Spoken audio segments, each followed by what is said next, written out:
Gracias. Bien. Bueno, entonces, iniciemos. Práctica número 9, interpretación clínico-endocrinológica. En esta práctica teórica, porque comentarles que esta parte es más de especialidad, entonces las mismas pruebas que vamos a revisar el día de hoy son pruebas especiales. Es así que, bueno, simplemente vamos a aprender a reconocer valores de referencia, que en este caso van a ser muy importantes, para poder orientar a un diagnóstico adecuado, ¿no? En función de algún problema que esté asociado a algún problema de naturaleza hormonal, ¿no? Entonces, eso es lo que vamos a revisar el día de hoy.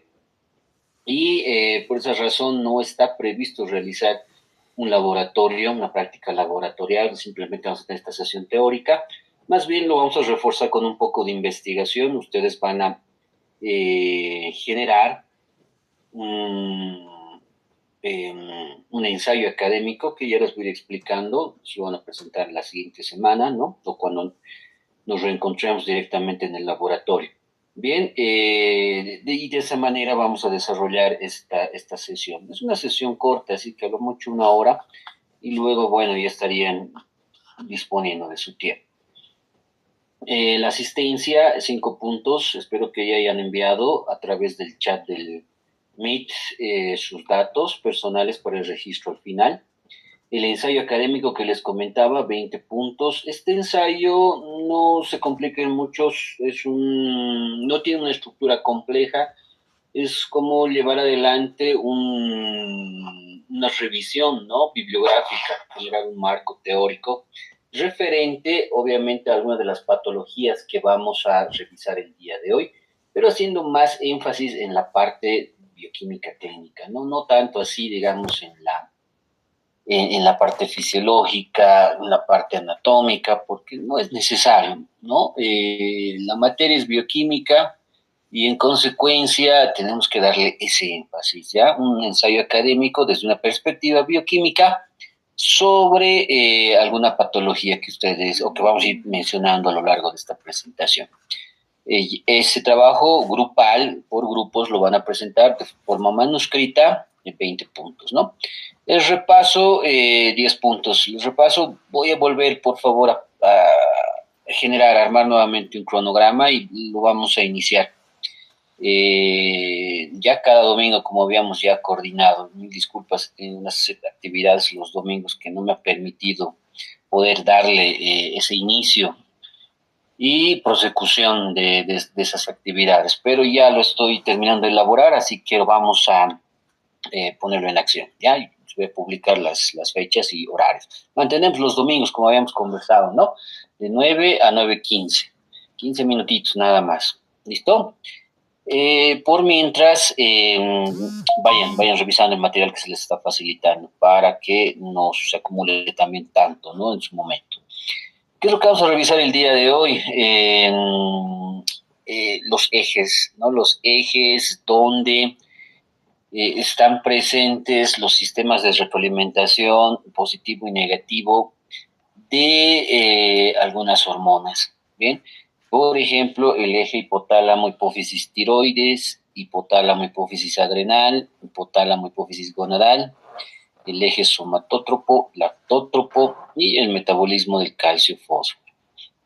Entonces, sobre esa base vamos a hacer una pequeña revisión bibliográfica para que ustedes entiendan, ¿no? La existencia de algunas pruebas especiales que nos ayudan a poder identificar, orientar el diagnóstico, ¿no? Según corresponda. Bien, iniciamos con el eje hipotálamo, hipófisis, tiroides.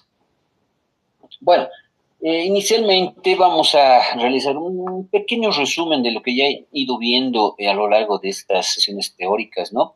Según estamos revisando el contenido teórico, están justamente en la parte endocrinológica, entonces han revisado en detalle todas las hormonas, la bioquímica, la parte molecular, ¿no? Inclusive la fisiología, me imagino, de las hormonas.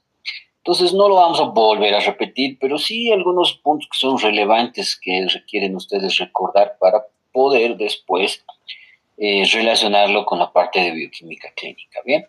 Entonces, si hablamos de este eje, la glándula final diana blanco, las células van a ser las tiroideas, ¿no? Van a ser entonces las que van a, al finalizar, sintetizar una hormona que es la que va a ejercer la función real, es también la que va a controlar todo este proceso, ¿bien? Entonces participan tres glándulas importantes, hipotálamo, hipófisis, tiroides. El hipotálamo justamente es aquella que produce la hormona liberadora de tirotropina o TRH. Esto debido a que el organismo detecta niveles bajos de T3 y T4, o bien la tasa metabólica es baja. Esos dos factores principales son estímulos importantes para que el hipotálamo entonces promueva la producción de TRH. Esta TRH se libera a circulación y llega hasta la glándula hipófisis, ¿no? La adenohipófisis, donde va a favorecer la producción de TSH, que es la hormona estimulante tiroidea o simplemente hormona tiroestimulante, ¿no? Esta hormona tiroestimulante, a su vez, es liberada a circulación y llega hasta las glándulas diana, blanco. Entonces van a llegar hasta las células foliculares tiroideas, ¿no? Folículo tiroideo, glándula tiroides. Y van a promover que se inicie la producción y liberación de estas dos hormonas activas, conocidas como hormonas tiroideas, tanto la T3 como la T4, triiodotironina y tiroxina. Entonces, estas ya se liberan hacia la sangre y, bueno, van a ir a cumplir una variedad de funciones que vamos a ir mencionando, ¿no? Este mecanismo de estímulo y producción, ¿no? Estímulo, producción de TRH, estímulo, producción de TSH, estímulo, producción de T3 y T4. Es lo que se conoce como un sistema de retroalimentación positiva, o sí, también conocido como el feedback positivo, que me imagino que en algún momento lo han debido también analizar. Si no es en las clases teóricas de bioquímica, en fisiología, es más que seguro que lo han revisado con mucho detalle, ¿no? Luego, necesariamente tiene que existir un sistema de retroalimentación negativa. Es decir, que esta producción, este estímulo no puede ser constante. No puede no producirse gran cantidad de TRH, gran cantidad de TSH, gran cantidad de T3 y T4, porque eso también va a causar una descompensación, especialmente si hablamos de las tiroideas, del equilibrio energético, ¿no? Entonces, para que eso no ocurra, las mismas hormonas finales, tanto la T3 como la T4, actúan para inhibir o bloquear la producción de TSH por la hipófisis o la TRH por el hipotálamo.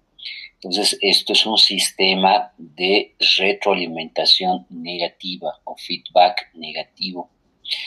Bien, de esa manera se controlan la producción de todas las hormonas, ¿no? No hay una hormona que esté ahí libre, suelta.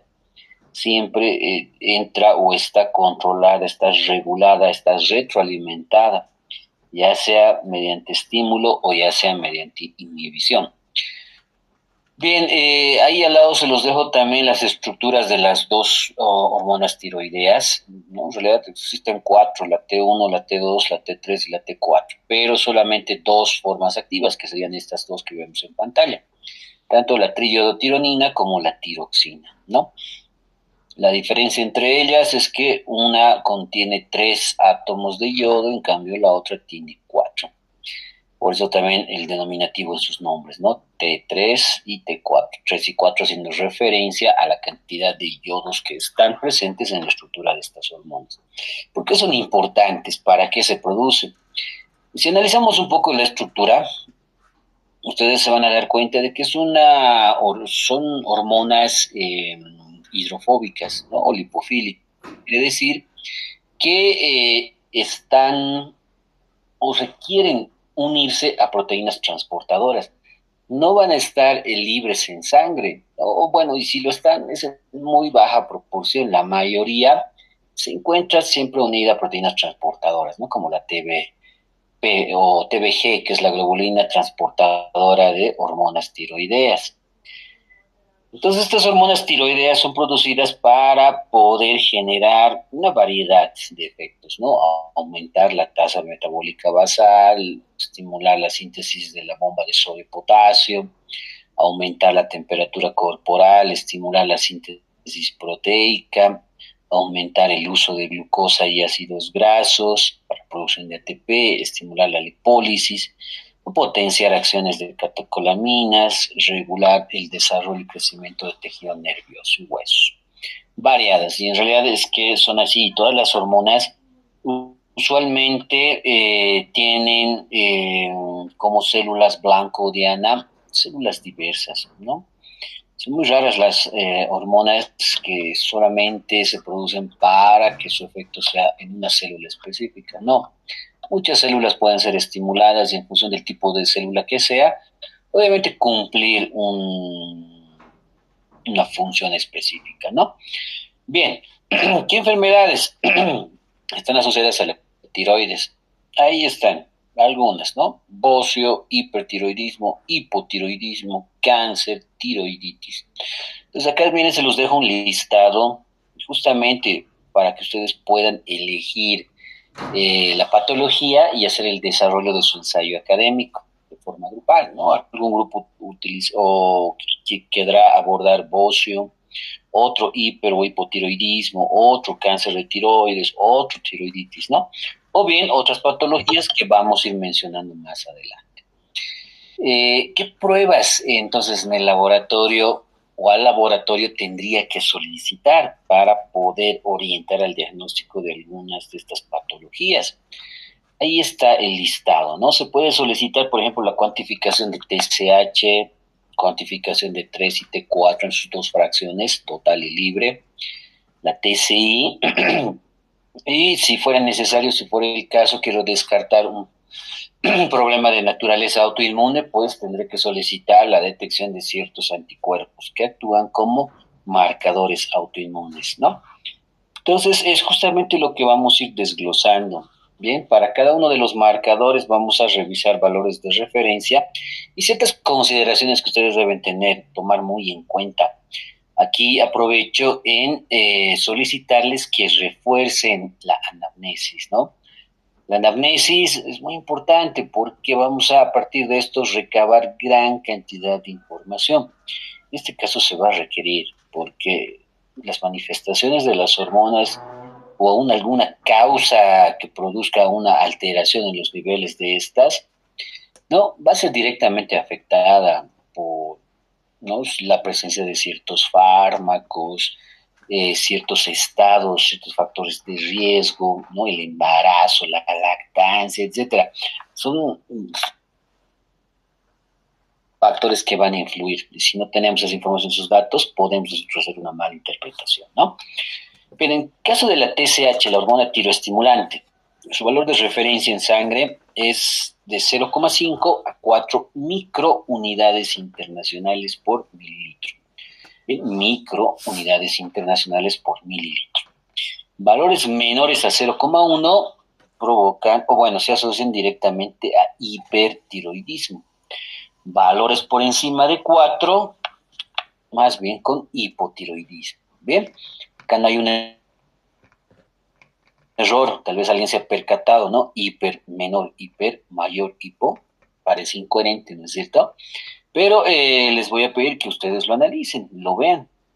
En realidad está correcto, es correcto. Si vamos a cuantificar menor a 0,1, esto se asocia a hipertiroidismo. Si se cuantifica por encima de 4, no, asociado más bien a hipotiroidismo, ¿ya? Pero ustedes a ver, entiendan, y por qué les dejo esta como tareita, para que ustedes puedan entender los sistemas de retroalimentación, ¿no? Cómo ciertas hormonas se liberan en una glándula primaria, luego pasa una secundaria, esta una terciaria.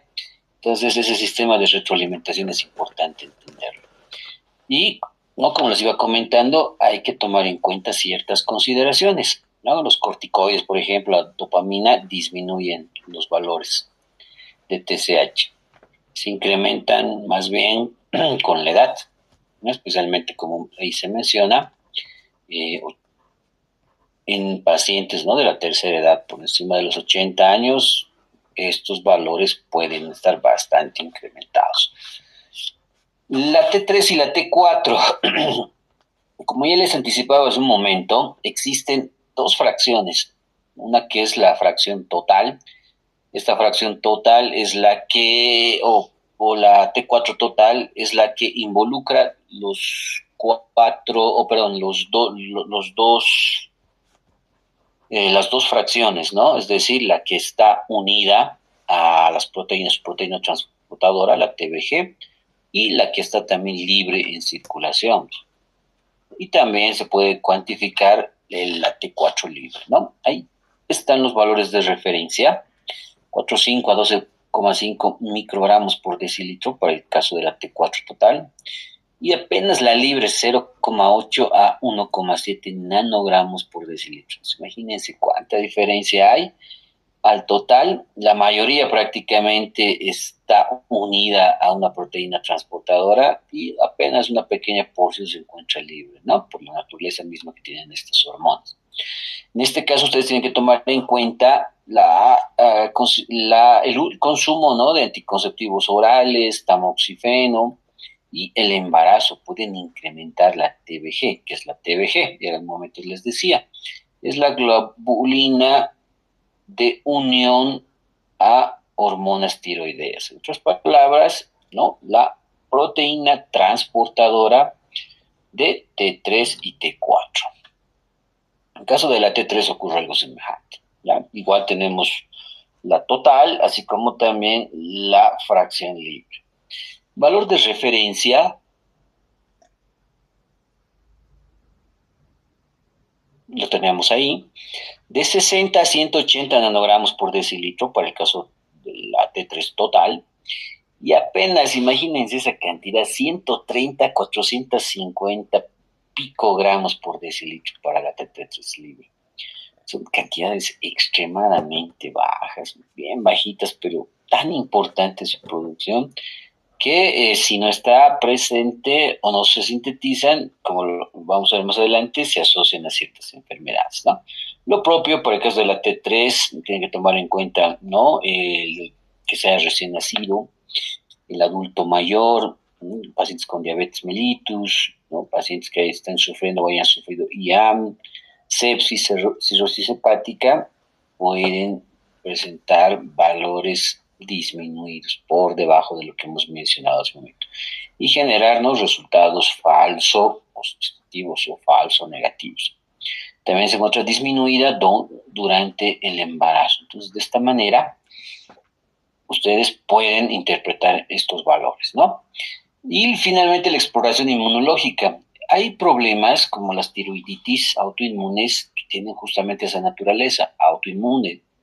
Vale decir que es el mismo organismo, el mismo cuerpo que empieza a atacar a las células foliculares de las glándulas tiroides y en consecuencia ir eliminándolas. Y si no hay células, pues simplemente no se produce ni T3 ni T4. Ahí se los dejo. Dentro de los marcadores inmunológicos tenemos el anticuerpo anti-TPO, que su detección, su presencia e incremento se asocia a una tiroiditis autoinmune o enfermedad de Hashimoto. Es lo mismo que TRAP, ¿no? Su presencia o incremento se asocia directamente a hipertiroidismo de Graves. Por otro lado, también se pueden llevar adelante seguimiento de los pacientes con cáncer de tiroides, ¿no?, mediante la medición del anticuerpo anti-TG, antitiroglobulina, que, bueno, me va a servir para poder orientarme y hacer el seguimiento de la evolución del paciente con cáncer de tiroides, ¿no? Se los voy a dejar, en la mayoría de los casos estoy incluyendo consejos que ustedes pueden tomar en cuenta, son, ¿no?, protocolos que pueden tomar en cuenta para poder favorecer el uso clínico de las pruebas tiroideas, ¿no? Y se los voy a dejar para la mayoría de los ejes. Siguiente eje, hipotálamo, hipófisis adrenal. En este eje, igual, ¿no? Las glándulas finales, las que van a sintetizar la hormona final, la que va a llevar toda la información, son en este caso las glándulas adrenales, ¿no? Dos que están localizadas.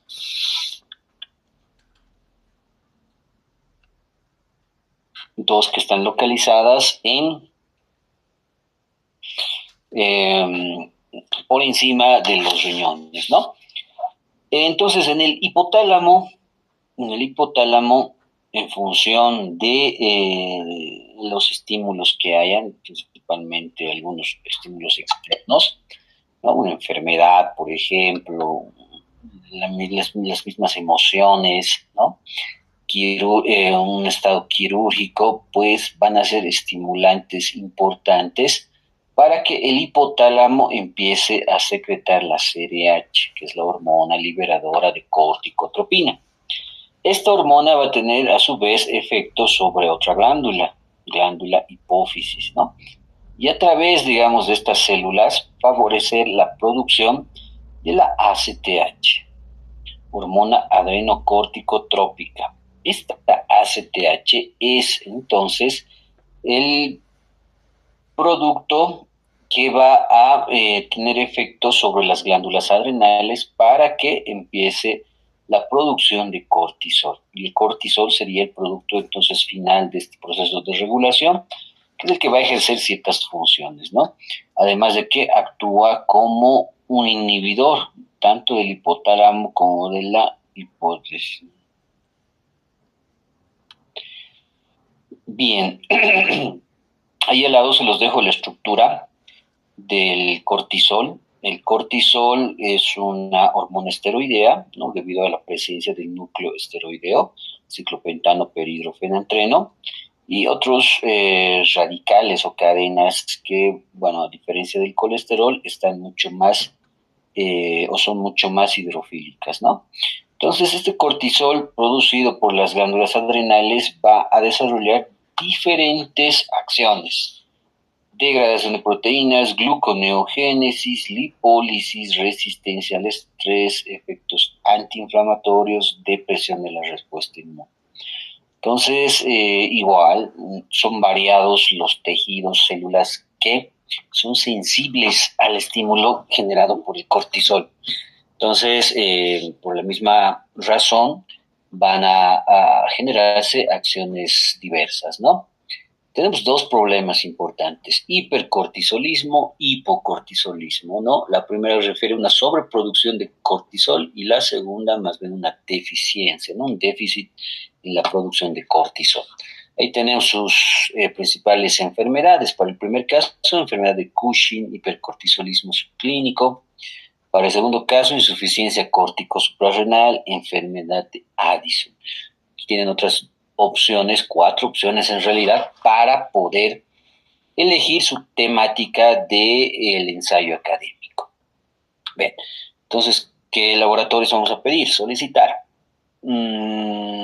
Aquí se los voy a enlistar. Son 3 para el hipercortisolismo, 2 para el hipocortisolismo.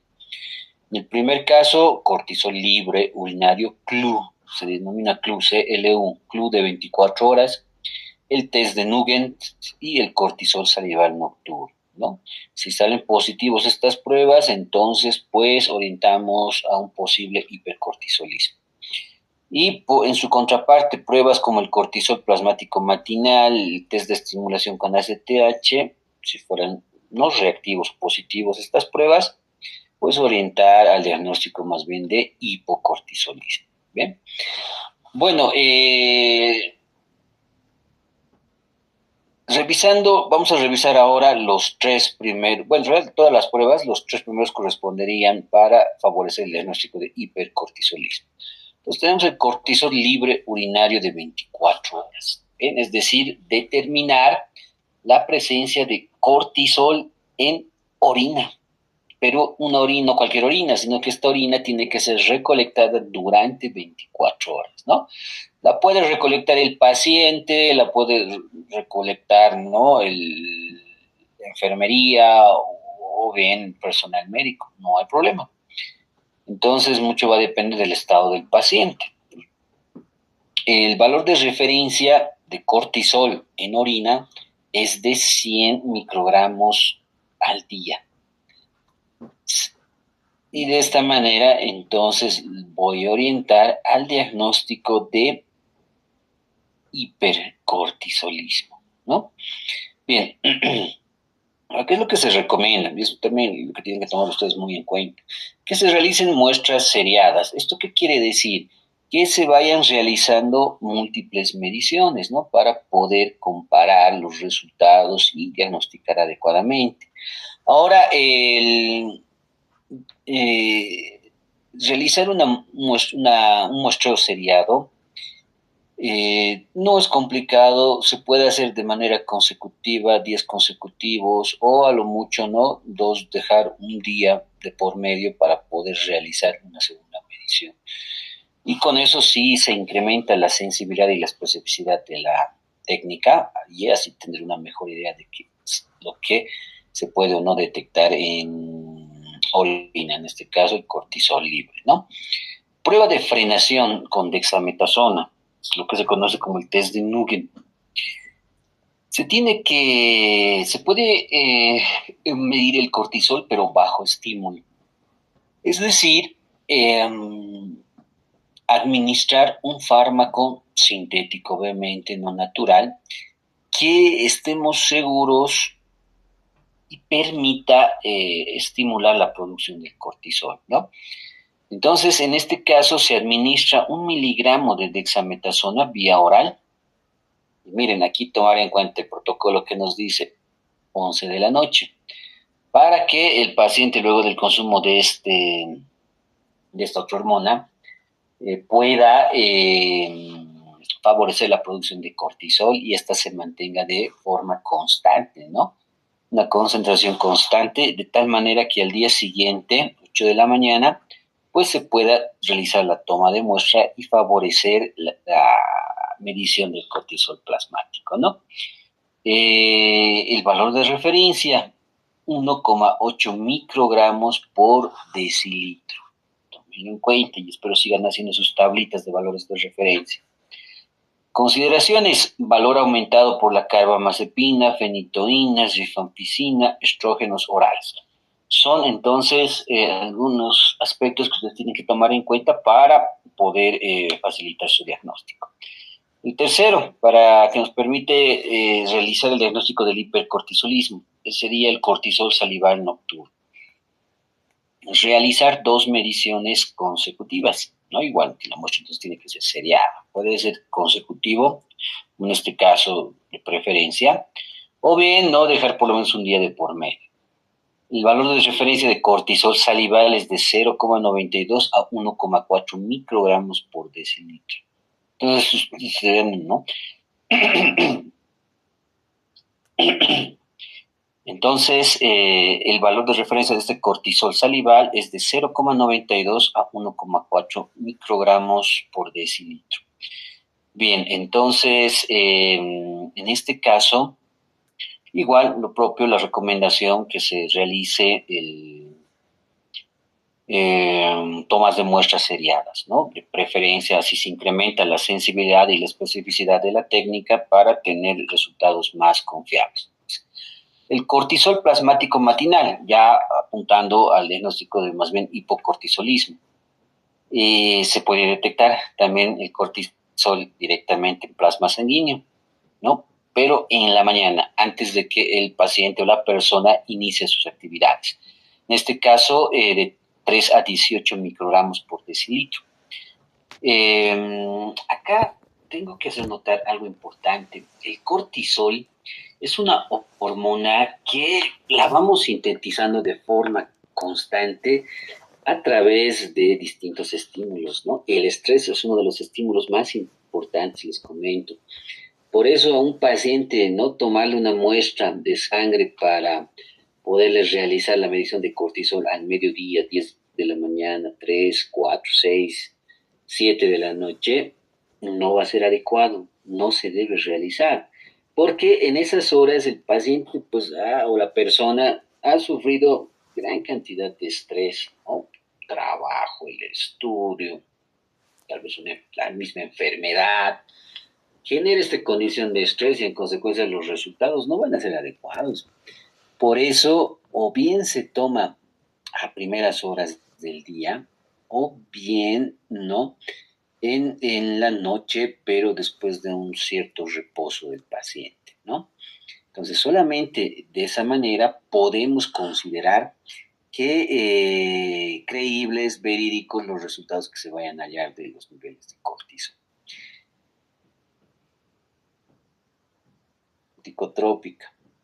Se debe administrar esta hormona, ¿no? En una concentración de 200 microgramos intravenoso en ayunas, de tal manera que esta no nos permita medir, ya que va a estimular la producción de cortisol, ¿no? Entonces nos permita realizar una medición de qué es lo que está pasando sin estímulo, con estímulo, ¿no? ¿Se acuerdan lo que hemos hecho con la prueba de sobrecarga oral a la glucosa? Algo semejante. Es decir, tomamos una muestra tiempo cero, tiempo basal, luego administramos la hormona sintética y después nuevamente volvemos a tomar muestras, pero después de 30 minutos, después de 60 minutos, y es ahí donde vamos a entender cuánto y cuál es el comportamiento, ¿no? El metabolismo del cortisol y poder orientar a una buena interpretación, ¿no? Los valores mayores a 18 microgramos por decilitro descartan el hipocortisolismo. Eso también tómenlo en cuenta. Acá lo propio se los dejo, esta tablita, para que puedan ustedes orientarse, ¿no? Y favorecer el diagnóstico, ya sea de hipo o hipercortisolismo. El eje hipotálamo-hipófisis gonadal. Bien, entonces, en este caso, comentarles que igual tenemos la participación de estas dos glándulas importantes, hipotálamo, hipófisis, y variadas, esto aquí sí va a depender del género, ¿no? Ya que estos órganos, las gónadas, no o difieren, ya sea que la persona no sea de sexo masculino o femenino, ¿no? Entonces, por ejemplo, a nivel del hipotálamo se va a producir la hormona liberadora de gonadotropinas, GnRH. Esta va directamente a estimular a las células de la hipófisis anterior para que éstas liberen hormona luteinizante, LH, o hormona folículo estimulante. Ambas hormonas, a su vez, son liberadas, ¿no? Esta circulación y van a llegar hasta las células gonadales. Y en estas células, a su vez, ¿no? Empezar la producción de lo que se conocen como hormonas sexuales. ¿Qué son las gónadas? Son solamente órganos propios, característicos según género, ¿no? El caso de los varones, ¿no? Los testículos.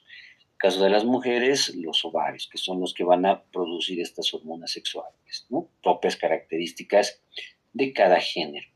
¿Qué acciones cumplen? También variados, ¿no?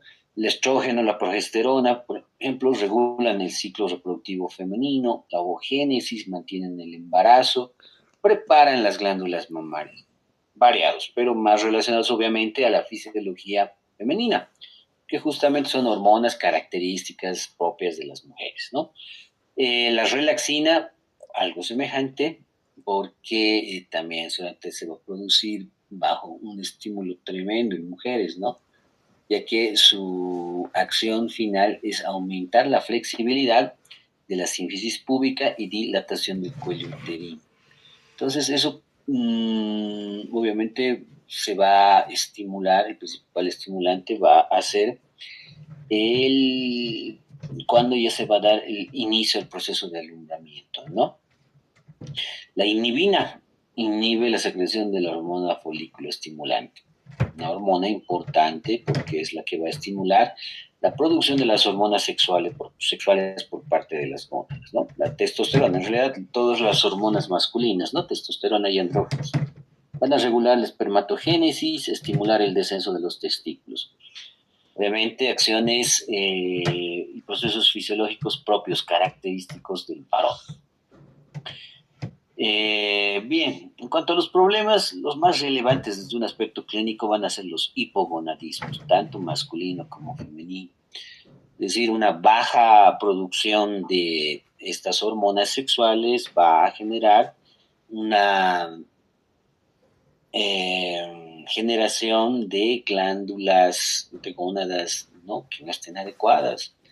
Usualmente llevan a procesos en los cuales ya sea el varón o la mujer no puedan, ¿no?, ser fértiles, no puedan llegar a tener descendencia, ¿no? Proceso de esterilidad. Acá es sencillo, no hay mucha complejidad, se puede medir directamente en sangre tanto la testosterona como el estradiol. ¿Qué quiere decir esto? Que como muestra solamente vamos a requerir una muestrita de sangre nada más por venopunción. La testosterona de 280 a 1100 nanogramos decilitro. El estradiol de 30 a 400 picogramos por ml. Tómenlo en cuenta. Valores por debajo de estos directamente se asocian a hipogonadismo. El eje somatótropo. Este eje de vital importancia, especialmente, ¿no?, en los niños en desarrollo, ya que si no se produce adecuadamente la GH, que es la hormona del crecimiento, pues más bien se van a tener problemas en el desarrollo del crecimiento, ¿no? Y si es que se sobreproduce, lo propio. También hay patologías que llevamos mencionando, ¿no? Acá solamente juegan en este eje dos glándulas, un papel importante. Primero, obviamente, es el hipotálamo y luego la hipófisis, ¿no? El hipotálamo es capaz de producir dos hormonas, la GHRH y la somatostatina. La primera es la hormona liberadora de la hormona del crecimiento, GHRH. Y la segunda, la somatostatina, más bien lo que hace es inhibir la producción de hormona del crecimiento, tal cual lo podemos ver acá, ¿no? Si el estímulo es para la producción de GHRH, se produce GH por la hipófisis. Y si no hay estímulo, o bien el estímulo en este caso es la somatostatina, entonces ahí se detiene la producción de la GH. Y la GH tiene un campo de acción a distintos niveles. Muchas de las células, la mayoría, tienen receptores para poder recibir la información, la señal que lleve esta hormona del crecimiento, ¿no? Esta IGF es el factor de crecimiento semejante a insulina, ¿ya? Estructuralmente hablando, su nombre lo indica, ¿no? Tiene una cierta semejanza con la insulina, estructuralmente hablando. Pero fisiológicamente hablando, más bien tiene una relación directa con la hormona del crecimiento, es decir, favorece las mismas condiciones o características que se ven favorecidas con la hormona del crecimiento, ¿no? Sus acciones son variadas, mucho va a depender del tipo de tejido, de la célula, de las condiciones, ¿no?, del metabolismo, para poder generar un campo de acción. Entonces son variados, ahí pues lo pueden revisar con calma. Obviamente lo más relevante siempre va a ser la parte metabólica, ¿no? Por ejemplo, aumento de la glucosa plasmática, aumento de los ácidos grasos libres en plasma, aumento de la urea plasmática o disminución de los aminoácidos son efectos o se deben gracias a la acción de la hormona del crecimiento, ¿no? A nivel muscular, a nivel del tejido adiposo, a nivel de otras estructuras, órganos, y también sobre los condrocitos. Y de esta manera, pues muchas células se ven entonces estimuladas, activadas por la información que lleva la hormona del crecimiento. Ahora, dos problemas también, ¿no? Igual que lo que hemos mencionado hasta el momento, o bien puede haber un exceso en su producción o más bien puede haber un déficit. Cualquiera de ambos extremos, lastimosamente, es malo, es dañino para ese organismo, ¿no? Si es déficit, en el adulto no va a ocurrir mucho, clínicamente hablando no va a ser muy llamativo, no va a haber complicaciones severas. Pero imagínense que se dé un déficit en un niño o en un recién nacido, ¿no? lastimosamente, no es lo que conocemos como enanismo. Esos niños, esas personas no se van a desarrollar adecuadamente, no van a llegar a medir ni siquiera la estatura promedio, ¿no? En cambio, en el exceso, ahí tenemos la acromegalia, el gigantismo como ejemplos, son totalmente diferentes, les cuento. Mm, el gigantismo, empezaremos por ese que está ahí abajo. El gigantismo, en realidad ambos, ¿no? Tanto la acromegalia como el gigantismo, usualmente están causados por la presencia de un tumor en la glándula hipófisis. Bien, entonces este tumor es el que va a estimular la sobreproducción de hormona de crecimiento. En ambos casos, el problema y la diferencia es en qué etapa de la vida ocurre.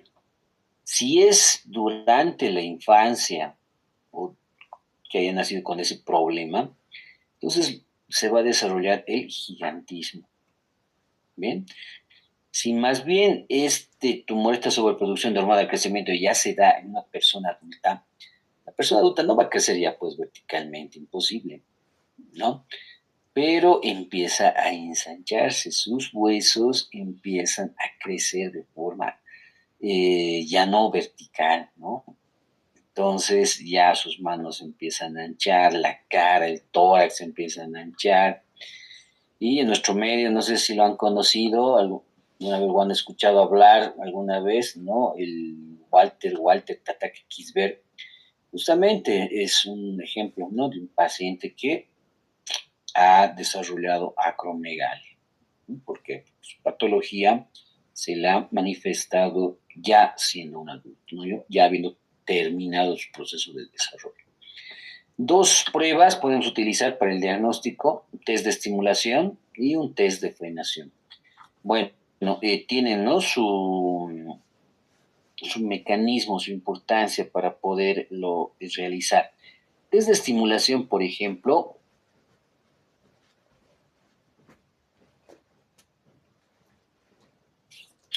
está más bien destinado a diagnosticar, orientar el diagnóstico hacia una deficiencia de la hormona del crecimiento, ¿no?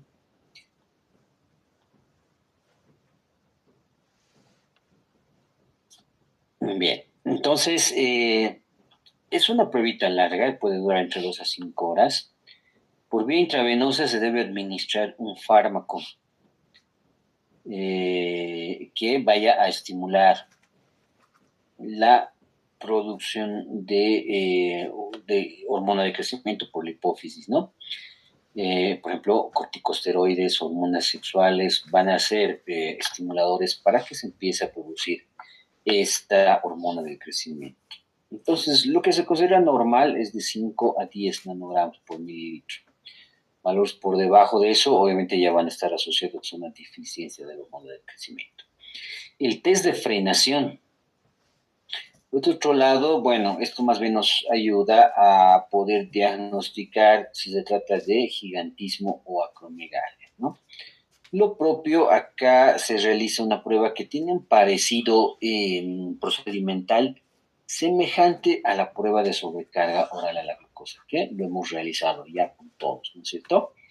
Valor de referencia menor a un nanogramo por mililitro. Si fuera menor o igual, entonces ahí hablamos de que esa persona es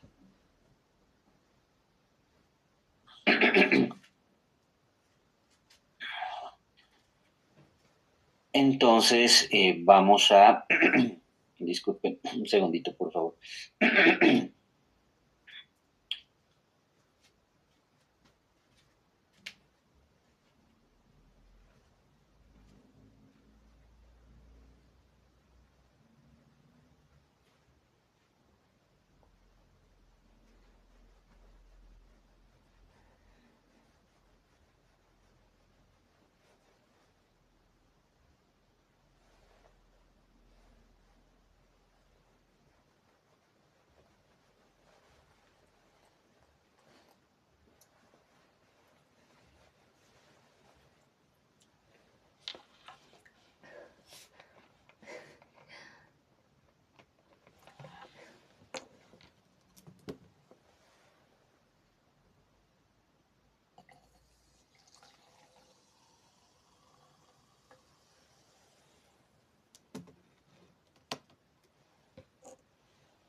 Bien, ahora sí, mil disculpas.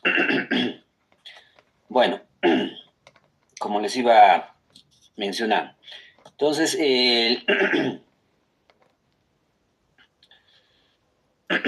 ah,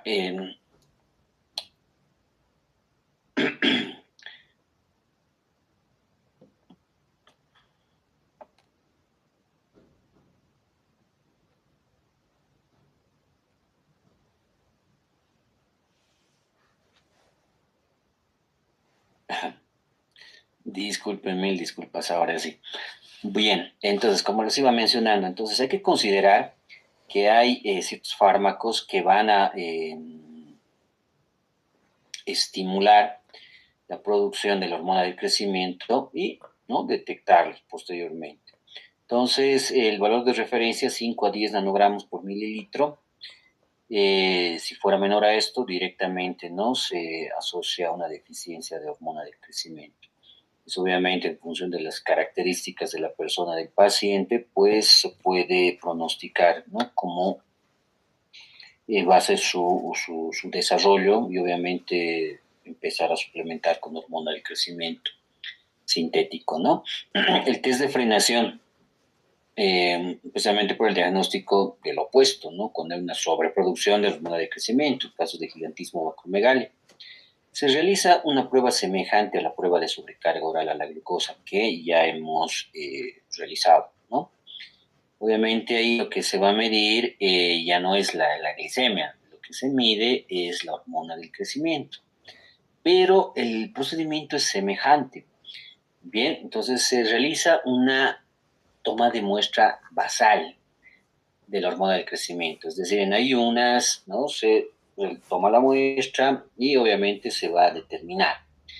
Luego se administra 75 gramos de glucosa, ¿no? Y después de esta administración ir realizando tomas de muestra a los 30, 60, 90, 120 por lo menos minutos la hormona de crecimiento. De esta manera vamos a entender cómo va el metabolismo de esta hormona y de la misma manera vamos a ir encontrando, hallando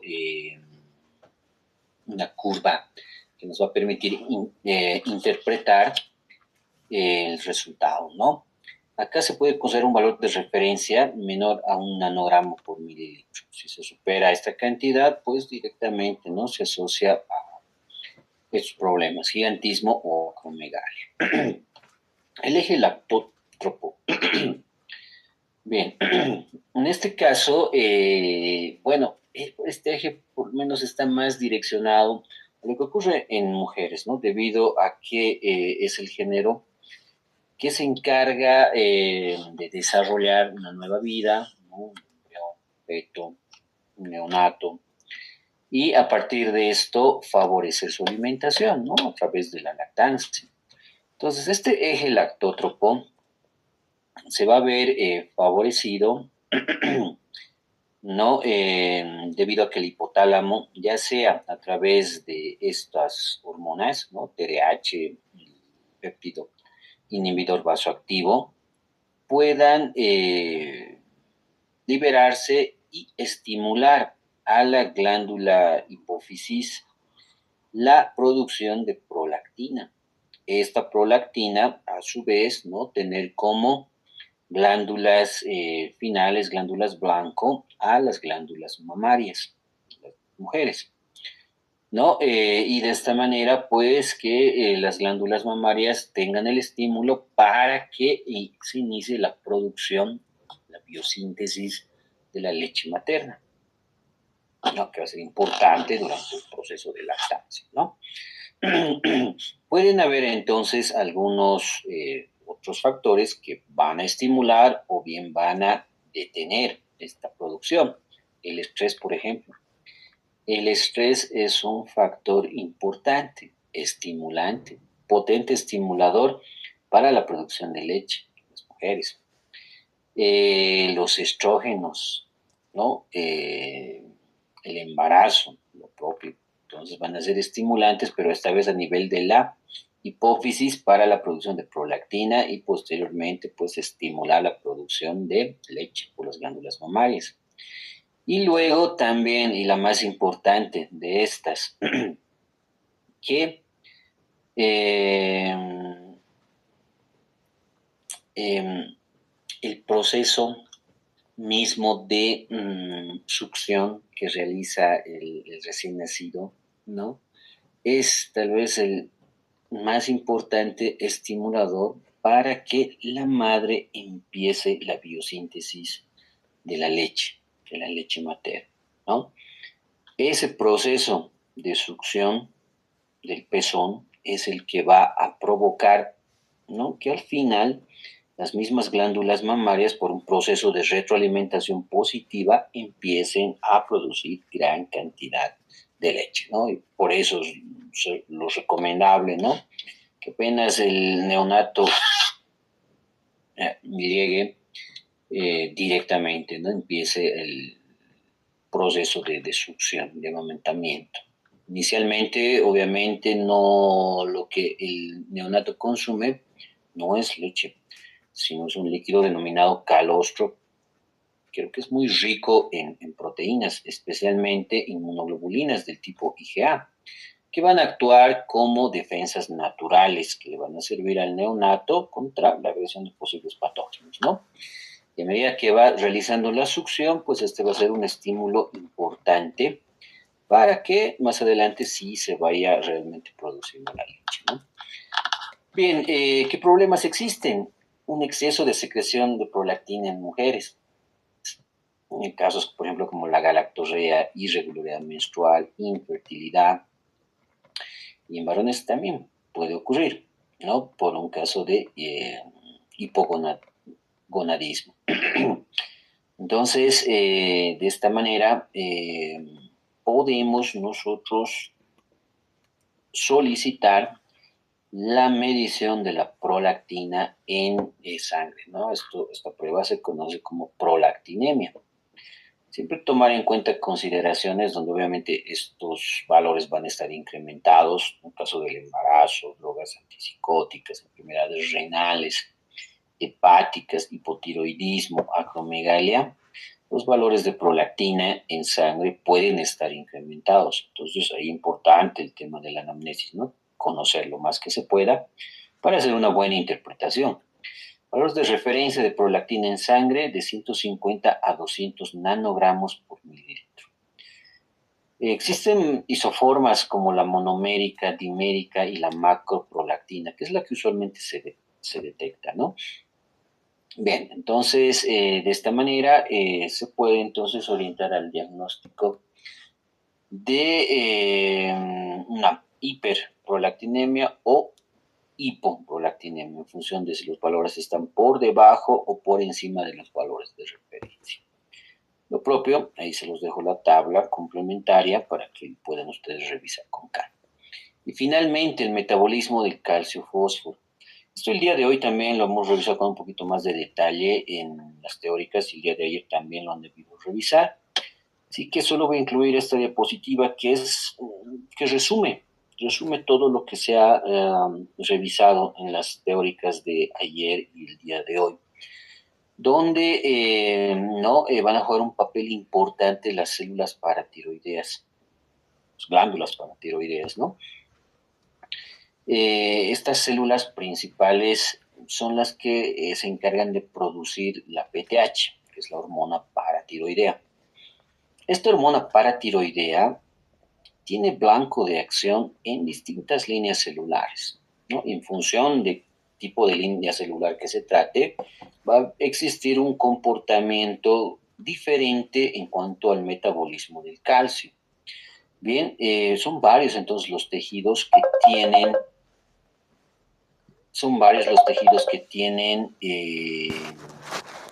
los receptores para la hormona paratiroidea, ¿no?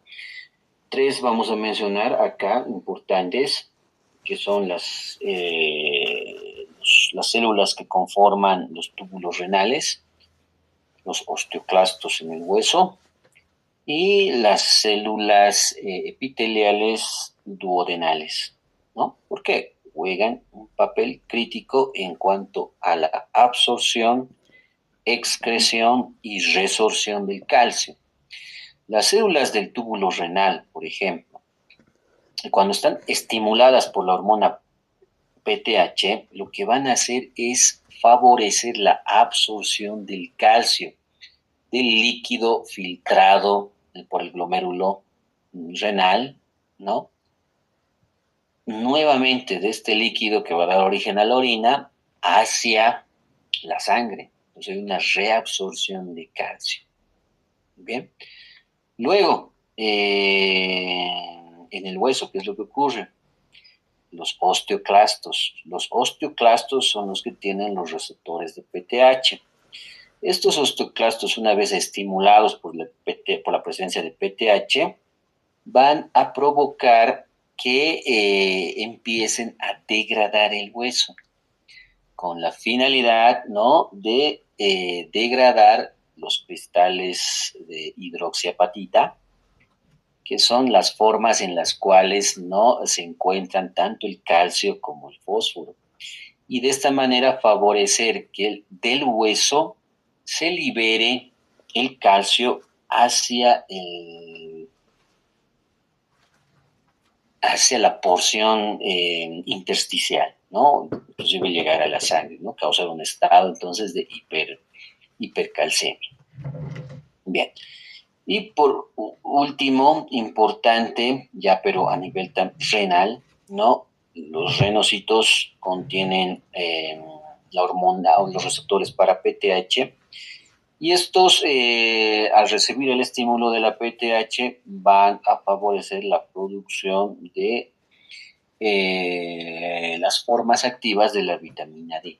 La vitamina D, ¿no?, el calcidiol, el calcitriol, son o tienen también función hormonal, van a actuar como hormonas y son las que van a estimular a que los enterocitos favorezcan la absorción del calcio desde el lumen intestinal hacia el citoplasma y posteriormente a la sangre.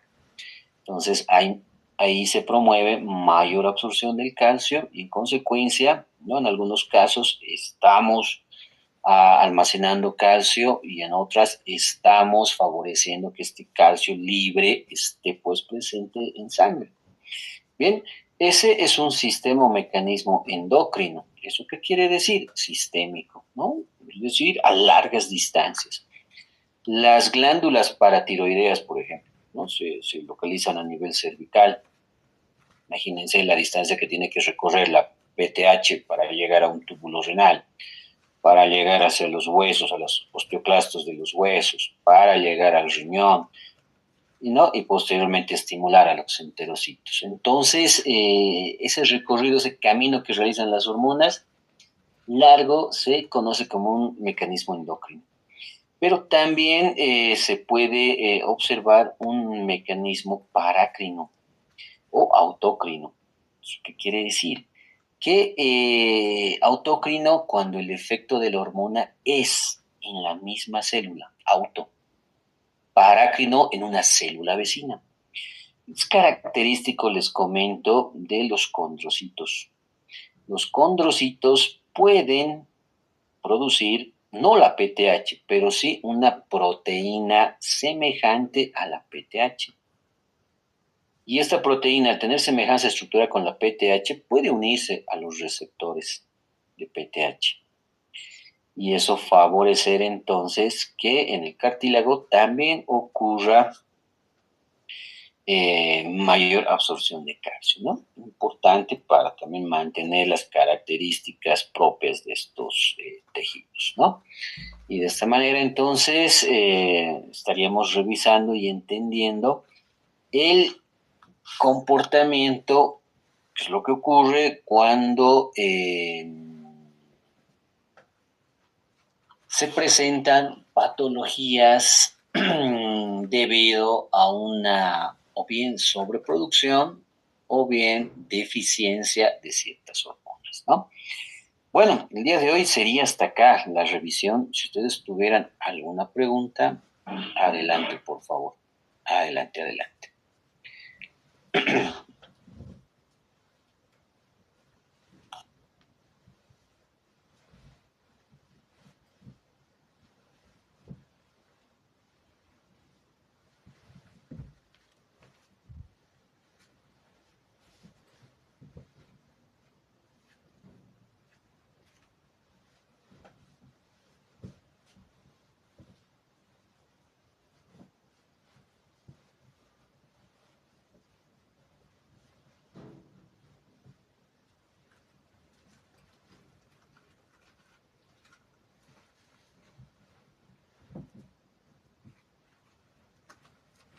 Bien, si no hay preguntas, bueno, ahí hasta aquí llegaríamos, estaríamos culminando la sesión de hoy. No se olviden, por favor, realizar su ensayo académico. Ustedes elijan cualquier patología de las que hemos ido describiendo, ¿ya? Para que no haya repetición, reúnanse ahora y a través del grupo de WhatsApp vamos a, van a ir publicando, ¿no? Un grupo tantos va a desarrollar tal tema. Ya lo tendría reservado ese grupo y los demás tendrían que elegir otras temáticas diferentes, ¿ya? Eso vayan manifestándolo, por favor, a través del grupo de WhatsApp.